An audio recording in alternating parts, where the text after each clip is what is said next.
Hey guys, welcome back to Andy's Dinosaur Reviews, and today we've got ourselves something that's really quite interesting. Yes, there is another Jurassic World Rebirth Tyrannosaurus Rex out on the market, one that I actually have not covered at all, and in fact I completely forgot about until recently. This is from Happinet, and it is a remote controlled Jurassic World Rebirth T-Rex. You can see we've got a nice little open window area.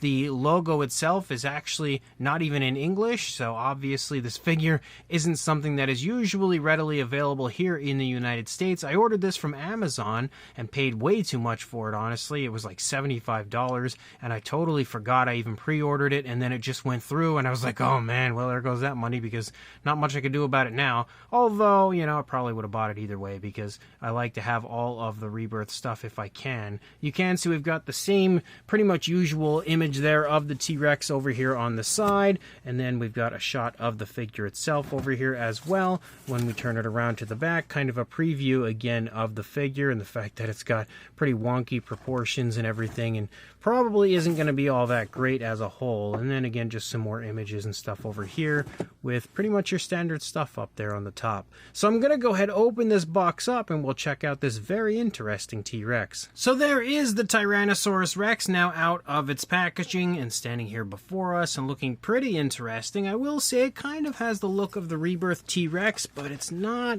perfect by any means. And again, when I say the Rebirth T-Rex, I mean the grayish version we saw plastered everywhere, not the actual version we saw in the film. The fine detail, though, is nowhere near up to par when it comes to what we've been seeing, especially when it comes to like the Mattel Rebirth Tyrannosaurs and stuff. They've been so much nicer than the sculpting of this one is. But one thing that is nice is we actually see paintwork from head to tail, other than the claws and the hands. Like, you actually see paint leading the entire way out through the tail, which is nice.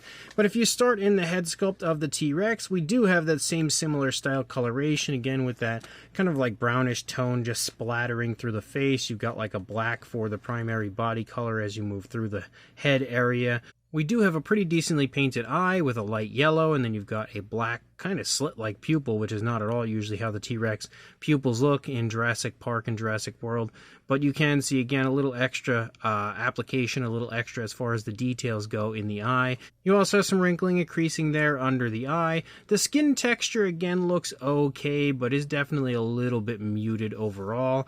We can see the skin texture on the lower jaw. Again, looks decent, but not anything to really write home about. The mouth is in an open position currently. Once we start the RC aspect, I don't know exactly what's going to happen, but we do have the tongue sculpted out in there. Nice dark reddish tone for the entire inside of the mouth, and you can as well see again that dark reddish tone up there on the top of the mouth. The teeth are all sculpted pretty decently. They don't look super impressive, but they look decent enough, and again, they're painted with a light yellowish tone. As you move back into the neck, one thing that is pretty cool is actually even in the face we have a rubber reel feel for this, and you can see it up here. You see that as you lead back into the neck as well, so I assume this whole area is probably going to move. Once you hit the body, though, it is then a hard plastic. But as you move down, again, the skin texture looks decent enough. Not anything to really go crazy over, but it's alright. You've got the throat here on the underside, 2 screw holes, nice ugly ones there on the underside of the lower jaw.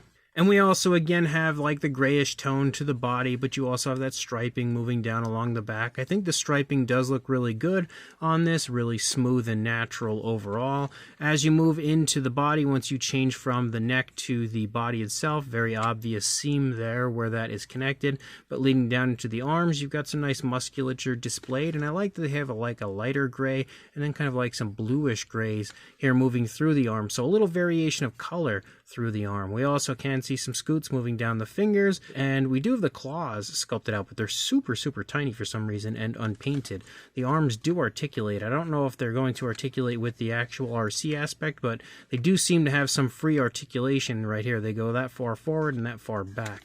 As you move up again into the stomach, the skin texture continues to look pretty decent. We do again have a little variation of color as you move through, and I like that they've even applied some of those darker kind of like bluish grays here through the musculature of the leg as you move down. The muscle tone in the thigh does look pretty good. Again, the scales are really quite vibrant and crisp in this area. As you lead down, you have the knee. Once you lead into the calf is pretty much non-existent, and then the leg gets really clunky and ugly looking. You do have the foot sculpt, which is super exaggerated. The middle toe is gigantic. We have the claws painted, though. Well, not even painted technically. It looks like it's a separate piece that's been applied. Yeah, definitely. So the claws do have a black tone of color. We, for some reason, actually don't even have dew claws, which is kind of weird. But you again have the kind of bluish gray that moves down into the foot sculpt. And you've also got like more of that maroonish tone there for the undersides of the feet where the wheels are. As you move up, we do have a little area here where I assume some sound is going to escape from. Looks like a couple of snakes kind of climbing up the side of the T-Rex.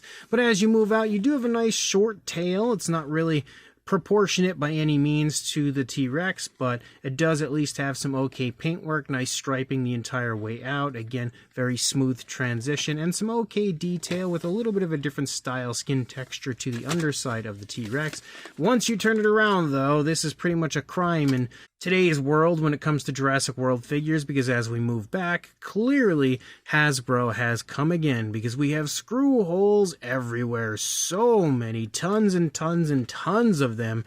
It almost looks like they were trying to find out how many screw holes they could cram onto one side of the figure, which is crazy that there are so many. But other than that, again, it looks pretty much the same on this side as it did on the first side. So pretty interested to see what this actually looks like once we get it going. So I gotta go find myself some batteries for this, and then we'll throw them in it and then get it moving. So we've got everything set up. You can see what the controller looks like. We've got a noise maker over here and a forward button over here, I guess. It's kind of basic, nothing really too special. We'll go ahead, turn this on the underside. The switch is now on, and let's see what happens.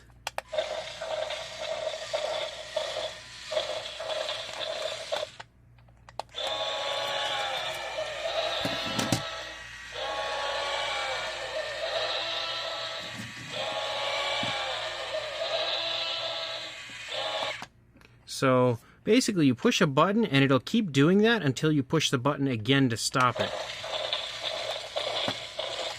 Once you push it, then it stops walking. You also have the button to make it roar.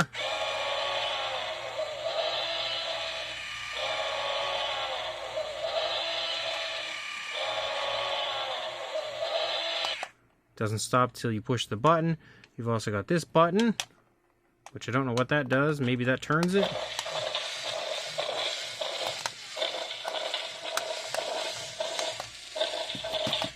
I'm not really sure what the heck that's doing, actually. Let's push it back again.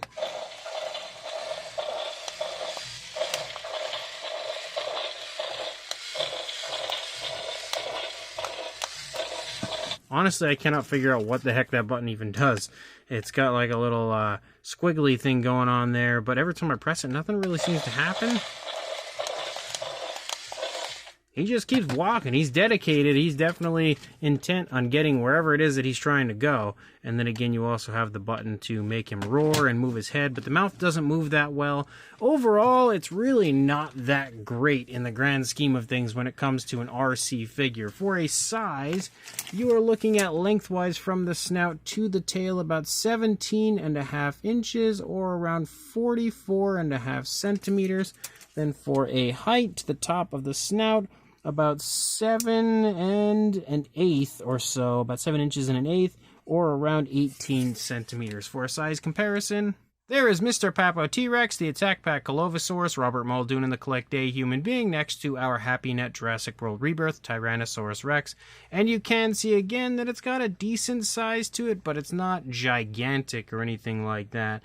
Not by any means is it the largest of the Rebirth Tyrannosaurs. And for another comparison to further show you that, we have the Lab Lockdown T-Rex. So you can see that this one is roughly in the same similar size as the Lab Lockdown Tyrannosaurus Rex. Just obviously the Mattel version is a lot nicer when it comes to the fine detail. But overall, pretty much the same size. And although I don't think we needed the comparison, I wanted to do it just because, again, they have a very similar color scheme. We have the Power Devour T-Rex from Mattel next to this Happinet RC version, which you can see the Power Devour version is a lot larger. So this brand new Jurassic World Rebirth Happinet RC Tyrannosaurus Rex figure is not really that great. Honestly, it's not even that good of a T-Rex figure in general, but when it comes to actually looking like the Rebirth T-Rex, it's really not that great. It does kind of have a similar look, but not really an impressive one. The fine detail isn't anything to write home about. It's nowhere near as highly detailed, especially in the face, as it should be. The fine detail moving through the body is okay, but not really anything amazing. The proportions are, of course, super wonky because, again, it is an RC T-Rex, and I think they've actually released a T-Rex, maybe even the exact same sculpt as this in the past with the same action features and everything, so this might strictly be a repaint.